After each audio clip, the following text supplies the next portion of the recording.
Muito bem, pessoal, estamos de volta aqui para mais um desenho, mais uma pinguaria, né? Vocês sabem, quem acompanha o canal aqui desde que ele tinha outro nome, sabe que ali eu estou desenhando, ou às vezes modelando no Blender uma pinguaria, e hoje eu resolvi desenhar no GIMP.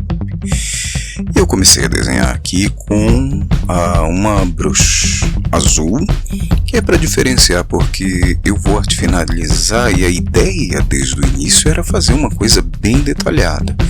Então eu já tinha feito meu aquecimento. Por favor, faça o aquecimento antes de desenhar, que ajuda muito no resultado. Então eu gosto muito de desenhar uma pinguaria, sempre me fascinou. Uma pinguaria é esse ser, né? Que, caso você nunca tenha ouvido falar, ele é da Amazônia, um ser peludo, uma descrição lendária de um ser peludo que tem um único olho e uma boca no meio da barriga, quase como se fosse uma cabeça de monstro com braços e pernas, com garras. Então, diferente daquelas lendas que envolvem muito magia, quando você ouve falar numa pinguaria, não se fala em magia, se fala no ataque de uma fera, de um ser bestial, como o mal mesmo da natureza. Então, as pessoas que relatam experiências delas próprias ou de algum conhecido, elas relatam o ataque de um animal em reação ao som emitido pela pessoa que foi atacada, e algumas fogem, né? Por isso que somos informados da existência dessa criatura que é da floresta amazônica. A gente vê que existem lendas semelhantes em outras partes do mundo, como no Himalaia, que tem o Yeti, na América do Norte, né, que também é América, assim como na América do Sul. Na América do Norte tu tem o que eles chamaram ou de Sasquatch ou de Pé Grande. E na América do Sul, aqui para a região da Amazônia, existe uma pinguari, pelo menos como lenda, né? Como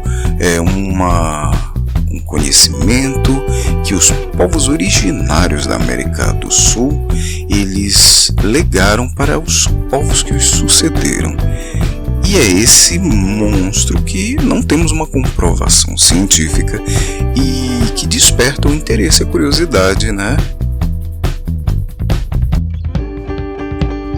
Às vezes desses ramos, como seria a criptozoologia. Criptozoologia que é essa paraciência que descreve seres supostamente existentes, porque não tem comprovação, mas que eles alegam a existência desses seres vivos não catalogados, não existentes, pelo menos para a ortodoxia científica. E uma pinguaria é um desses, assim como aqueles outros que eu citei. Eles se baseiam muito em relatos, parecido com o da ufologia. Não há uma comprovação, mas há a existência de relatos, pessoas que alegam ter contato ou ter tido contato com essa criatura. Esse conjunto inteiro de fatos é o que sempre despertou meu interesse. E como eu sou um desenhista, né, não sou dos melhores, mas eu dou minhas marteladas aí nas canetas. Então, eu me ponho a experimentar como poderia ser a forma dessa criatura segundo as descrições daqueles que alegam ter tido contato.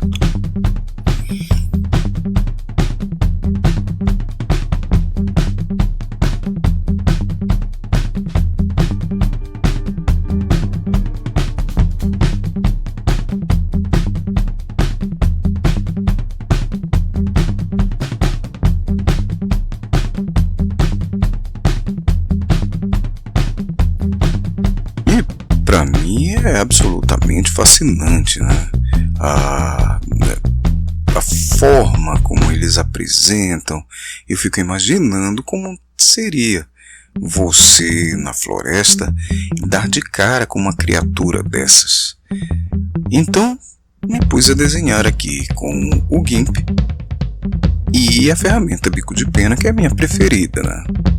E estava buscando fazer um desenho mais próximo como aquelas ilustrações de literatura que parecem gravura, né? Feita de gravura, com aquelas achuras, que não é a coisa mais simples de você fazer no GIMP. Você precisa regular o bico de pena e ter um controle mais tranquilo da mão para fazer.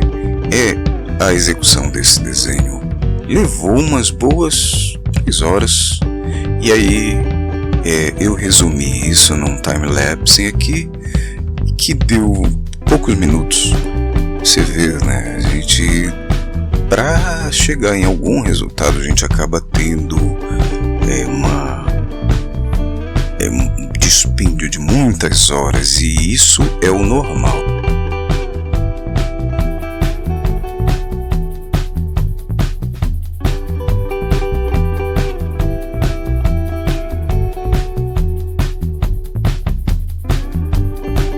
Sei que a gente hoje está na fase da inteligência artificial e todo mundo está buscando uma maneira de fazer com mais eficiência, maior rapidez, ou até mesmo de nem sequer fazer, né, de colocar a máquina para fazer.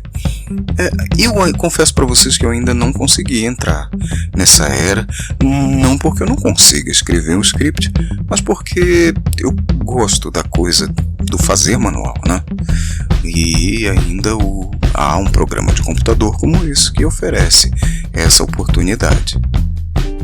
Aí você vai se valer de 1000 artimanhas para conseguir obter esse efeito.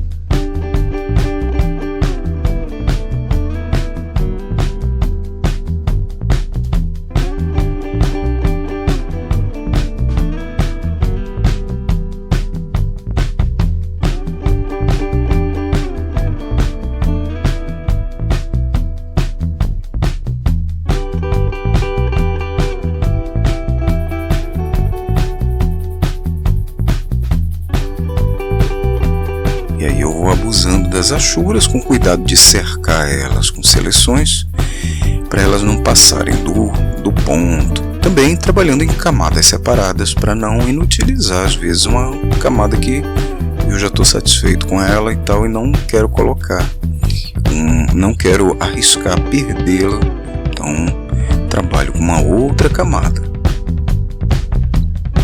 E ajustando também os parâmetros da ferramenta de ajuste segundo a velocidade e a pressão, que é muito importante. Elas permitem a gente fazer linhas mais espessas, linhas mais finas, de acordo com a nossa intenção de sombreamento. E aí nosso mapinguari vai tomando forma. Bem verdade que eu já vi outras representações de maneira distinta. Houve que me dissesse uma vez que eu deveria fazer mais parecido com uma das teorias que alegam que possa ser a possível origem da lenda do Mapinguari, que é a remanescência de um animal pré-histórico, que eram os megatérios, né, as preguiças gigantes terrestres, que eram realmente animais muito grandes, se eu não me engano com 3 metros de altura, e cujos restos foram encontrados e ainda são aqui na América Latina, América do Sul, na região amazônica, e que é um animal imponente. Ele possui garras realmente muito grandes, os ossos são muito massivos, eles são bem grandões mesmo, e que os criptozoologistas, eles afirmam que é possível que as comunidades de humanos presentes nessas regiões, eles acabaram tendo contato com remanescentes, provavelmente em fim de existência, né, em vias de extinção da espécie, desses indivíduos megatérios ainda existente e que a partir dali eles formularam uma lenda, criaram uma teoria sobrenatural para explicar a existência dessas criaturas. Bom, não temos comprovação de coisa alguma dessas, apenas nós temos a lenda e alguns registros fósseis. Eu vi numa reportagem na televisão que no interior, se eu não me engano, de Minas Gerais, eles acabaram encontrando cavernas que não eram formadas, não tinham sido formadas, a suspeita era essa, por processos geológicos convencionais, mas pela escavação destes gigantescos seres pré-históricos. Isso aí é realmente extraordinário. Você encontrar cavernas que eram ninhos dessas criaturas. Para você, que parece que eles existiram e deixaram suas marcas impressas na cultura de povos e no ambiente ao redor, ou que eles sejam um ser lendário que ainda exista na vastidão da Amazônia, que a gente sabe que a maior parte da Amazônia não é explorada. A maior parte da Amazônia não é possível de se chegar nela.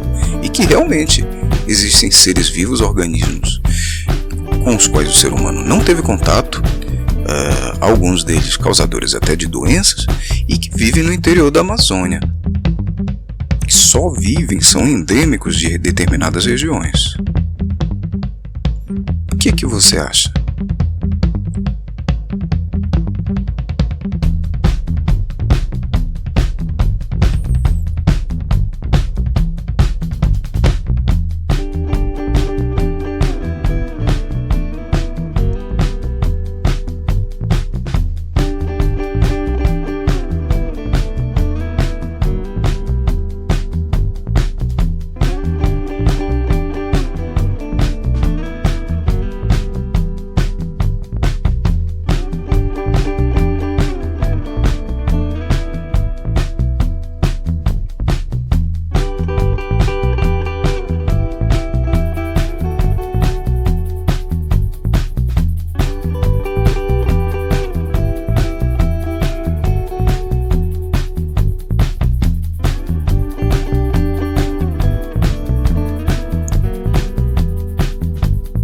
Nosso canal aqui, que é o de Artes e Gatos, hoje tá na sua versão artes, hein?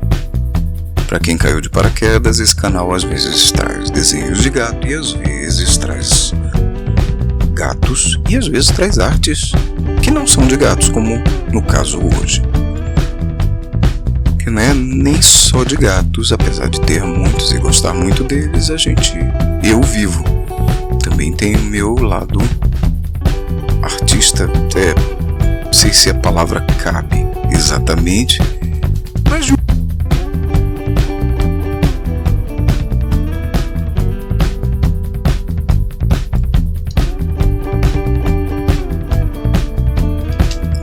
de um hobbyista curioso, assim. Quando a gente está fazendo um desenho como esse, a grande dificuldade que a gente tem é decidir quando é a hora de parar. E muitas vezes eu já perdi desenhos porque já tinha passado essa hora e eu continuava desenhando em cima, né? Hoje com o computador a vida ficou bem mais fácil porque você pode separar os elementos de um desenho